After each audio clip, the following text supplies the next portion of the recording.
Oke, pada video kali ini saya akan memberikan persiapan siap UAS atau PAS semester 1 untuk kelas 10. Coba lihat soal nomor 1. Lintasan sebuah partikel dinyatakan dengan persamaan S sama dengan AT pangkat 3 plus BT kuadrat plus CT, dengan S menyatakan posisi sesaat partikel dinyatakan dalam meter dan T dalam sekon. A, B, dan C masing-masing menyatakan konstanta sembarang. Besarnya yang paling mungkin untuk konstanta B itu apa ya? Nah, kita bisa menjawab dengan sangat mudah soal ini. Bahwa posisi dirumuskan AT pangkat 3 plus BT kuadrat plus CT. T itu adalah waktu di sini dalam sekon ya. Kalau S posisi dalam meter. Nah, besaran fisika itu bisa dijumlahkan. Ini kalau satuannya itu sama ya. Jadi kalau begitu, jika ditanya besaran yang paling mungkin untuk konstanta B itu sangat mudah, karena satuan S itu pasti sama dengan satuan dari suku BT kuadrat. Jadi ini suku AT pangkat 3, suku BT kuadrat, suku TC. Jadi semua satuannya ini harus sama gitu. Jadi satuan S itu meter, satuan BT kuadrat B itu yang ditanyakan, T itu sekon. Jadi B itu satuannya adalah meter per sekon kuadrat. Meter per sekon kuadrat ini satuan apa? Kan satuan percepatan. Jadi jawaban yang paling mungkin dan benar di situ adalah A. Soal yang kedua, besaran usaha listrik diturunkan dari besaran pokok apa? Nah, usaha listrik itu dirumuskan Volt. V itu tegangan, ya harus T itu waktu. Bisa pakai rumus ini ya. Satuan usaha itu Joule, ya. Usaha listrik, energi listrik itu satuannya Joule. Bisa juga sih pakai rumus usaha itu F kali S gaya kali jarak atau perpindahan. W ini juga satuannya Joule, sama. Jadi kalau begitu F ini kita uraikan jadi M kali A, gaya itu massa kali percepatan dikalikan S gitu kan ya. Nah ini M itu satuannya kilogram kan. Kalau A itu satuannya meter sekon pangkat min 2, jarak itu satuannya meter. Jadi ini satuannya kilogram meter kuadrat sekon pangkat min 2. Nah kalau kita lihat, kilogram ini adalah satuan massa, sedangkan meter ini satuan panjang. Nah, sedangkan sekon itu adalah satuan waktu.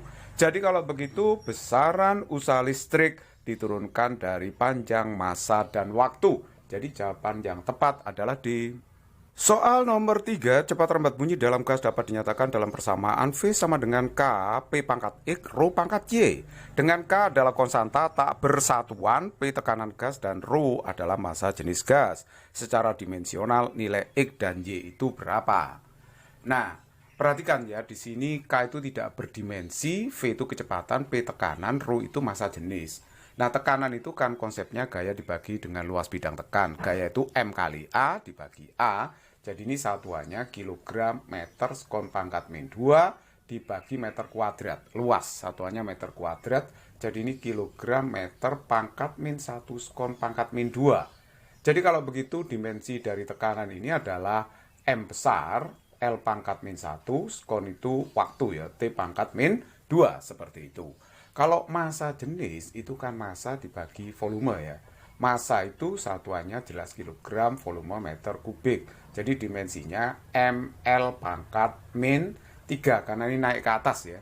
Jadi ml pangkat min 3. Meter itu satuan panjang, jadi dimensinya adalah L besar. Nah sekarang mari kita lihat ya. Ini persamaannya tadi V. Saya tulis gini aja, P pangkat X, Rho pangkat Y, karena K itu tidak punya dimensi. Nah, V itu dimensinya adalah LT pangkat min 1. Ya kan?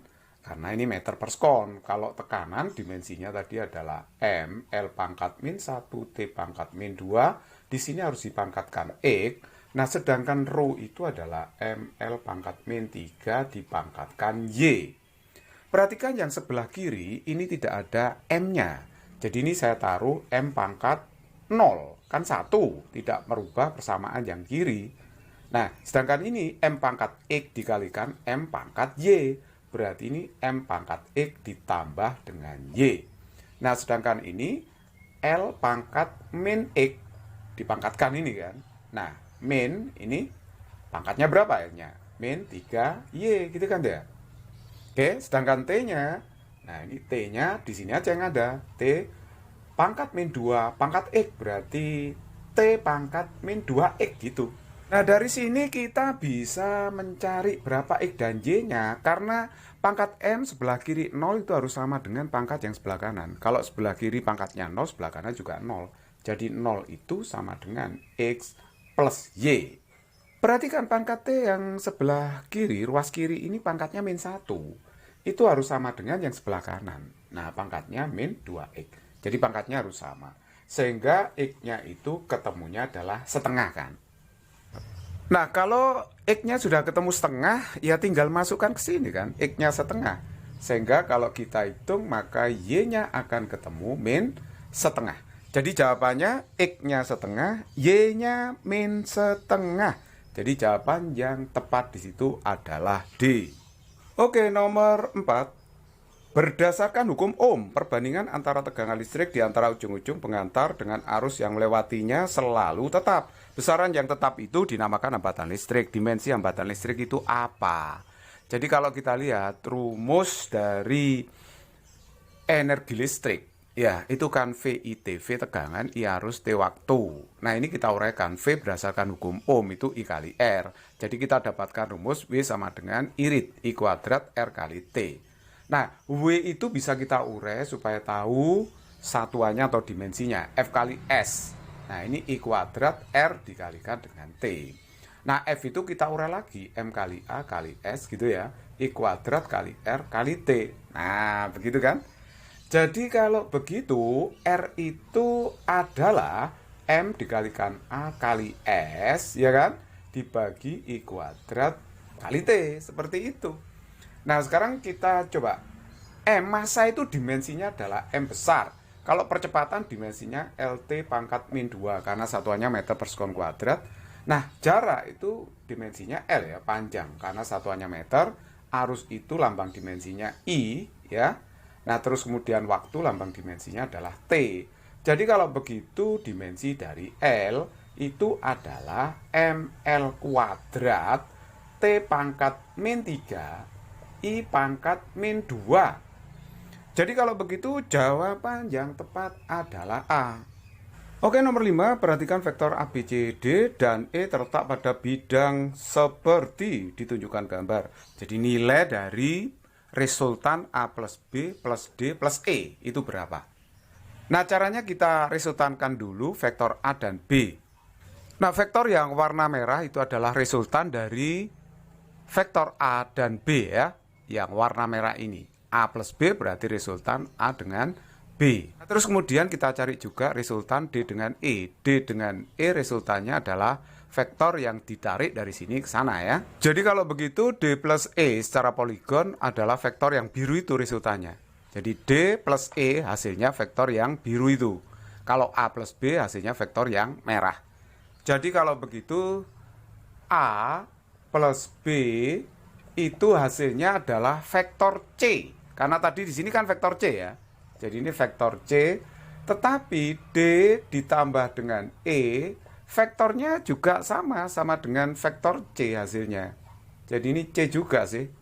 Jadi sama-sama C-nya.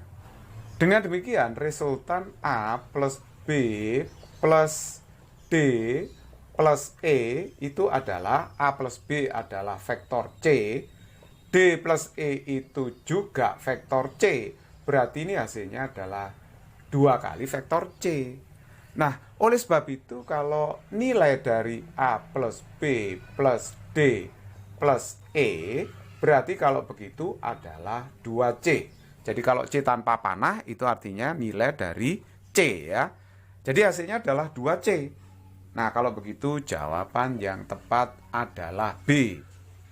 Nomor 6, vektor A dan B memiliki nilai sama besar membentuk sudut tumpul. Bila resultan kedua vektor itu sama dengan besar salah satu vektor, maka sudut yang dibentuk salah satu vektor terhadap resultannya. Jadi ceritanya begini, ini ada dua vektor A dan B yang titik tangkap membentuk sudut tumpul ya. Tumpul berarti lebih besar dari 90 ya sudutnya. Gambarnya kira-kira seperti ini. Nah, katanya vektor A dan B itu sama besar, tapi salah satu vektor itu sama besar dengan resultannya. Jadi R itu sama dengan A misalkan. Tetapi A sama dengan B, berarti ya sama semua itu.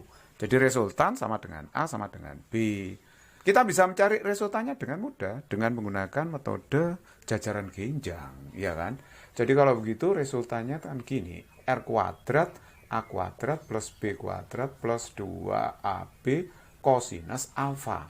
Tapi ini A semua ini. Ini A semua. Saya ganti A semua ini ya. Nah, seperti itu. Kalau begitu, ini kan A kuadrat, 2A kuadrat plus 2A kuadrat cos alfa. Ini saya kurangi ya. Berarti min A kuadrat. Ini kan 2A kuadrat cos alfa. Berarti cos alfanya itu adalah min setengah, ya kan? Nah, berarti sudutnya berapa? Ini kan 120 derajat. Oh, kita sudah tahu ini sudutnya. 120 derajat. Jadi ini ke sini itu 120 derajat. Nah, kalau ditanya sudut yang dibentuk salah satu vektor terhadap resultannya. Salah satu vektor kan bisa pilih A atau B. Misalkan saya pilih B ya. Coba perhatikan, ini vektor A dan B itu sama besar loh ya. Berarti kalau begitu vektor R itu kan di tengah-tengah antara dua vektor itu. Ini kasus yang simetris.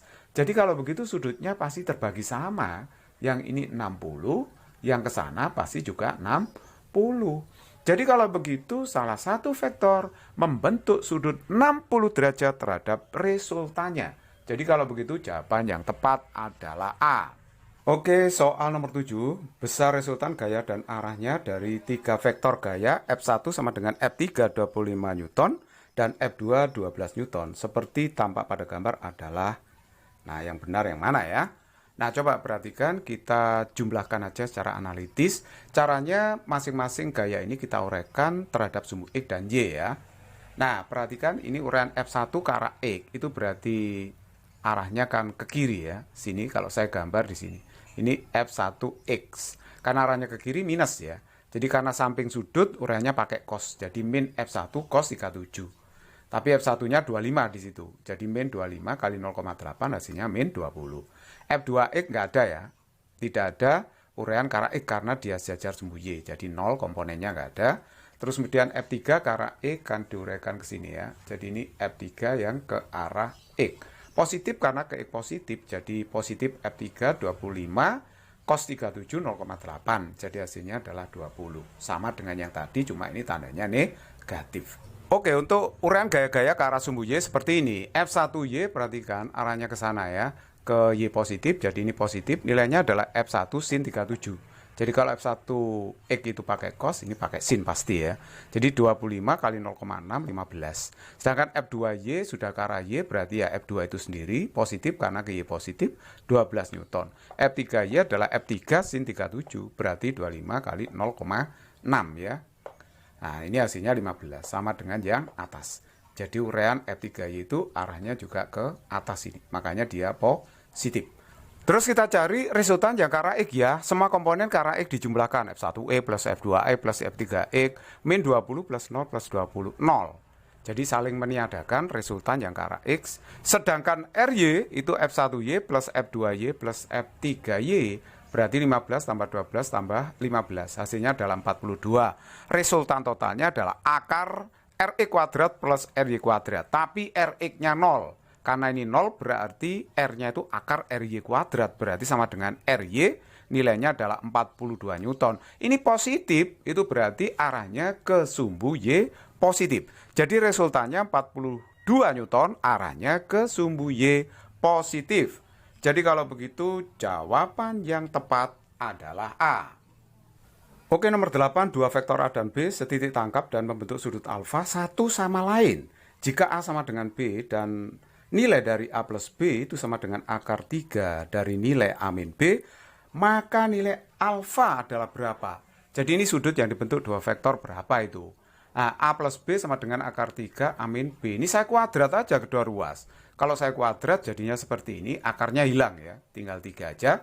Jadi A plus B kuadrat itu berarti A kuadrat plus B kuadrat plus 2AB kosinus alfa. Berarti ini 3 kalikan A kuadrat plus B kuadrat min 2AB, berarti kan kalau ini minus ya. suku cosnya ikut minus, jadi cos alfa. Nah, seperti itu. Nah, tapi dalam soal ini A sama dengan B kok. Jadi ini diganti A aja B-nya. Ya kan? Jadinya seperti ini kalau saya ganti A. Jadi saya ganti ya. Nah, ganti A seperti itu. Nah, oke. Jadi kalau begitu ini 2A kuadrat cos alfa. Ini kan 3 kali 2A kuadrat, 6A kuadrat min 6A kuadrat cos alfa. Nah, berarti ini coba larikan ke sini kan 8A kuadrat cos alfa. 6A kuadrat dikurangi 2A kuadrat itu 4A kuadrat. A kuadratnya saya coret. Jadi cos alfa sama dengan 4 dibagi 8 setengah. Jadi alfanya adalah 60 derajat. Jadi jawaban yang benar adalah D. Nomor 9, si Amir berjalan melalui lintasan A, B, C, D, E dalam waktu 25 sekon seperti ditunjukkan gambar. Besar kecepatan rata-rata si Amir adalah berapa? Ingat ya, kecepatan rata-rata itu berhubungan dengan perpindahan. Jadi kalau berhubungan dengan perpindahan, berarti kita cari perpindahannya dulu sejak dia berangkat dari A kemudian berakhir di titik E. Nah, cara mencari perpindahan itu sangat mudah karena vektor perpindahan itu adalah vektor yang ditarik dari titik A, titik awal gerakan, sampai titik akhirnya sana. Jadi ini delta S itu adalah vektor perpindahan. Delta S itu bisa kita urai terhadap sumbu X maupun sumbu Y, yang horizontal X ya, sedangkan vertikal Y. Jadi ini menjadi delta X dan delta Y. Kalau delta X, delta Y ketemu, kita bisa mencari delta S pakai Pitagoras. Jadi kalau mencari delta X-nya bagaimana, itu sangat mudah. Jadi delta X-nya ini kan ada urean vektor A ke B ke arah sini ya. Nah, ini urean depan sudut pakai sin. Jadi ini 30 sin 30 gitu kan. Ditambah yang ini, tambah 40 ya, yang ke sana. Terus kemudian tapi ini berbalik arah. Berarti kalau begitu ini kan mengurangi posisi. Jadi kalau begitu dikurangi dengan 35. Nah, kita hitung ya. Ini 30 sin 30 itu setengah, 40 min 35. Berarti ini 15 ditambah 5. Berarti kan 20 meter. Nah, untuk mencari delta Y-nya gampang. Ini diuraikan dulu. 30 meter perpindahan diuraikan ke arah sumbu Y. Ini arahnya ke bawah ya. Uraian yang sini itu samping sudut. Ya, kalau di samping sudut ini harus memakai cos. Karena ke bawah negatif. Jadi min 30 cos 30. Nah, ditambah dengan apa? Ini kan ke arah X ya. Kita mencari yang ke arah Y. Yang ke arah Y, nah ini CD ke atas. Karena ke atas berarti positif. Jadi kalau begitu min 30 cos 30 setengah akar 3. Ini saya pecah 15 akar 3 begitu ya. Jadi ini kan min 15 akar 3 ya. Ditambah 15 plus 15 akar 3. Jadi ini saya bisa coret. Akhirnya saya dapatkan 15 meter. Nah, kita sudah temukan delta X dan delta Y. Sehingga kita bisa mencari delta S-nya. Karena sisi miring dari segitiga siku-siku. Berarti ini akar delta X kuadrat plus delta Y kuadrat. Delta X kuadrat 20 kuadrat. Ini 15 kuadrat. Nah, ini jelas hasilnya adalah 25 meter. Nah, kalau ditanya nilai dari kecepatannya, itu adalah delta S per delta T, yaitu 25 dibagi waktu tempuhnya dari A sampai E. Waktu tempuhnya adalah 25. Jadi, kalau begitu, 1 meter per sekon. Jadi, jawaban yang tepat adalah D. Nomor 10, mobil A dan B bergerak pada jalan lurus. Grafik hubungan antara laju dengan waktu ditunjukkan grafik di bawah ini. Laju mobil A pada saat tepat menyusul mobil B adalah berapa? Nah, kita tahu bahwa syarat menyusul itu posisinya harus sama. Jadi SA sama dengan SB. B ini bergerak secara GLB. Kecepatannya konstan. Perhatikan ya, yang vertikal sumbu V. Jadi ini kecepatannya konstan. Sedangkan A dipercepat, berarti dia adalah GLBB.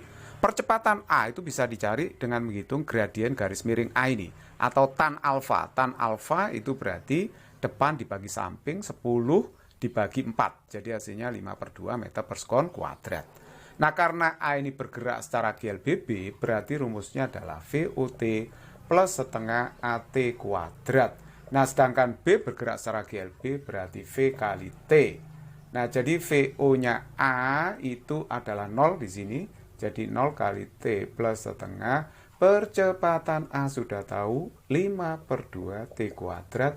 Kecepatannya B adalah 10 kali T. Ini 0 ya. Berarti ini 5/4 T kuadrat. Ini 10T. Oke, kedua ruas ini saya kalikan seperti aja lah ya. Saya kalikan seperti. Kalau saya kalikan seperti, akhirnya di sini kan 5/4T, ya kan? Sama dengan 10. Nah, berarti ini kan 40 dibagi 5. Kalau begitu, T-nya dapatnya adalah 8 skon. Nah, ini yang ditanyakan adalah kecepatan mobil A setelah menyusul B, begitu kan? Nah, menyusul itu dalam waktu 8 skon. Jadi kalau begitu, lihat mobil A berlaku VT sama dengan VO plus AT. Nah, VO-nya itu kan mula-mula dalam keadaan diam, 0. Nah, sedangkan percepatan A tadi adalah 5/2, ya kan? 5/2 dikalikan dengan 8. Kan gitu ya. Jadi kalau begitu, ini hasilnya adalah 20 meter per skon. Jadi jawaban yang tepat di situ adalah D. Oke, berikut nomor 11, batu A jatuh bebas dari gedung yang ketinggiannya 200 meter. 3 detik kemudian batu B dijatuhkan dan 2 detik kemudian baru batu C dijatuhkan. Jika batu A telah menempuh jarak 180 meter, maka perbandingan jarak tempuh batu B dengan batu C adalah berapa?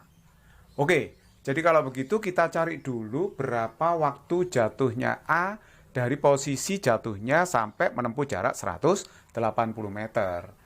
Ingat ini jatuh bebas ya, basic konsep rumus VOT plus setengah AT kuadrat, tapi A-nya ditarik jadi G. VO-nya kan 0 ya, jatuh bebas. Jadi rumusnya cukup setengah GT kuadrat. Jatuh itu pasti dipercepat, makanya pakai rumus GLBB. S-nya itu 180, ini setengah, G-nya 10T. Nah, ini waktunya A ya. Jadi ini saya coret 36. 36 di akar berarti 6 skon. Jadi waktu jatuhnya A itu 6 skon setelah menempuh jarak 180 meter. B itu 3 detik kemudian. Ya, 3 detik kemudian. Nah, jadi kalau begitu telah 3 detik. Jadi B jatuh cuma 3 skon kan. Jadi 6 dikurangi 3. Lah, C-nya telat 2 skon terhadap B. Berarti waktu jatuhnya C 3 kurangi 2. Hanya 1 skon. Oke, yang ditanyakan adalah perbandingan jarak tempuh SB dengan SC. SB tentu saja setengah GTB kuadrat. Sedangkan SC setengah GTC kuadrat. Setengah G-nya saya coret. TB-nya itu adalah berapa ini? 3 ya. 3 kuadrat. TC-nya itu 1. Jadi kalau begitu ini 9 dibanding 1. Atau boleh ditulis seperti ini. Kalau begitu kunci jawaban yang tepat adalah D. Oke, nomor 12. Peluru ditembakkan dengan vektor kecepatan awal VO 80I plus 90J meter per sekon sehingga bergerak menurut lintasan parabola. Percepatan gravitasi 10, laju benda pada T 3 sekon sebesar berapa? Jadi setelah 3 sekon bergerak, nah ini V-nya berapa? Nah, padahal vektor kecepatan awal diketahui 80I plus 90J. Ini penulisan umumnya kan vektor kecepatan awal VOX-I plus VOYJ. VOX komponen kecepatan awal ke arah X, VOY komponen kecepatan awal benda ke arah Y. Jadi VOX-nya 80, VOY-nya 90.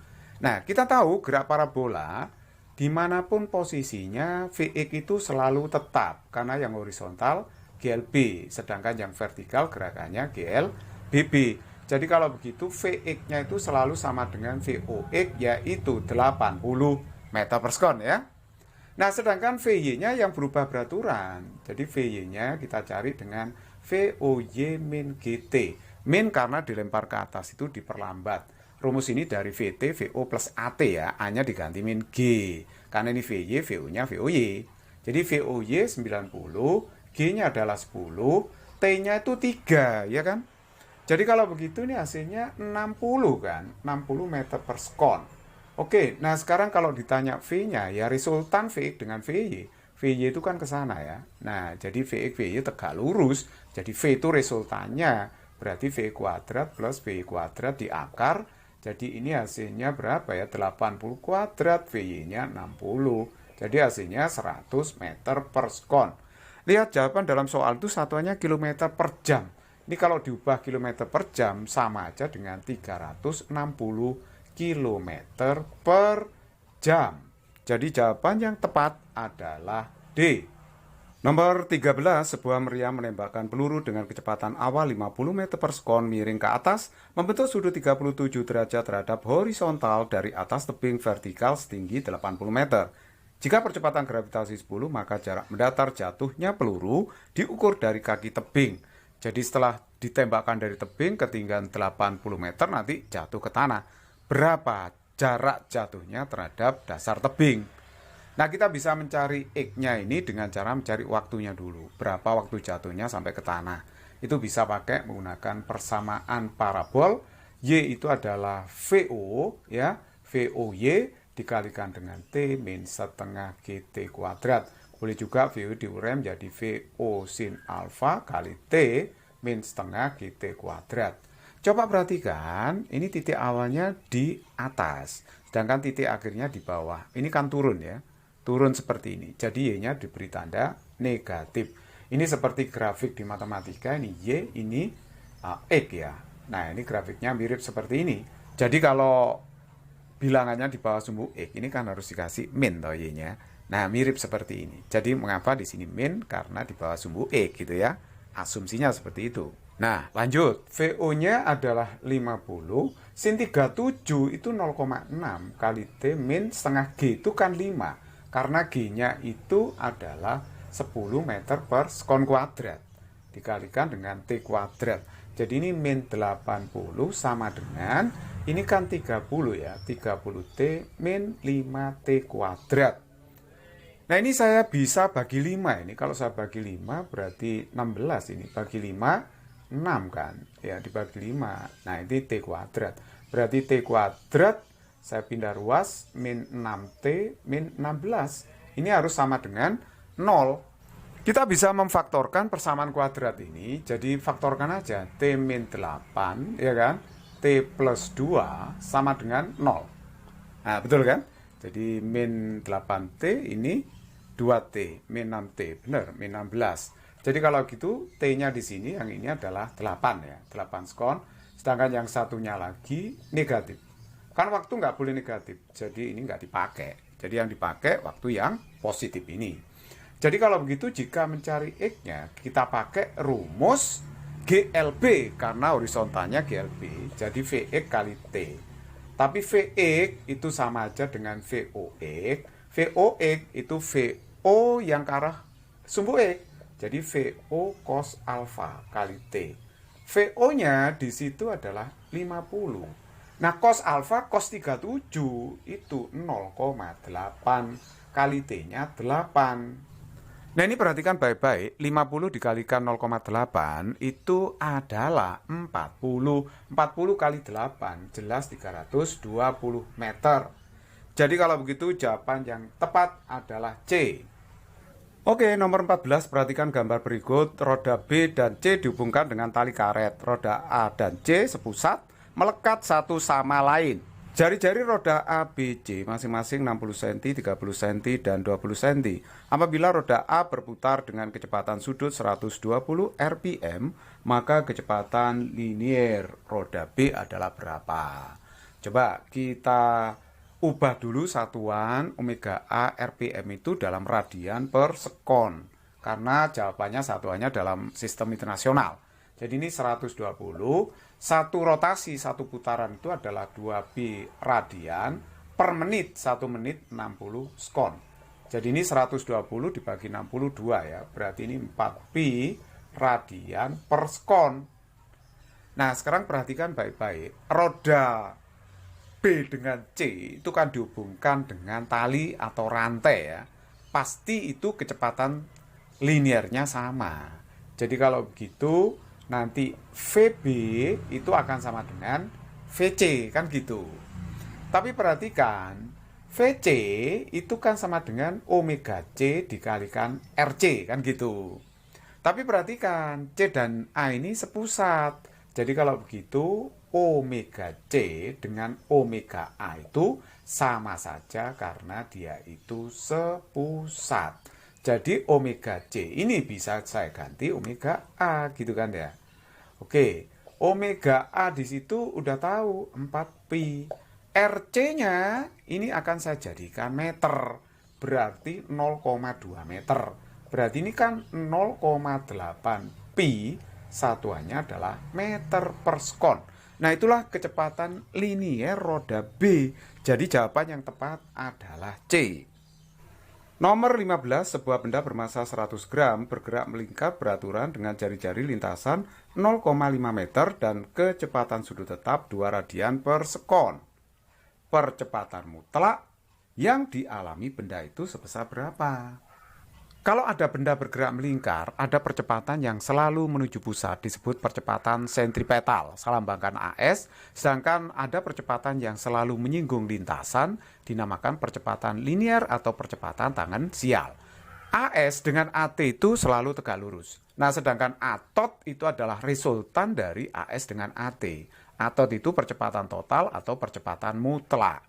Jadi secara Pitagoras, atot itu kan jelas akar AS kuadrat plus AT kuadrat. Berarti kita harus mencari dulu AS sama AT-nya kan.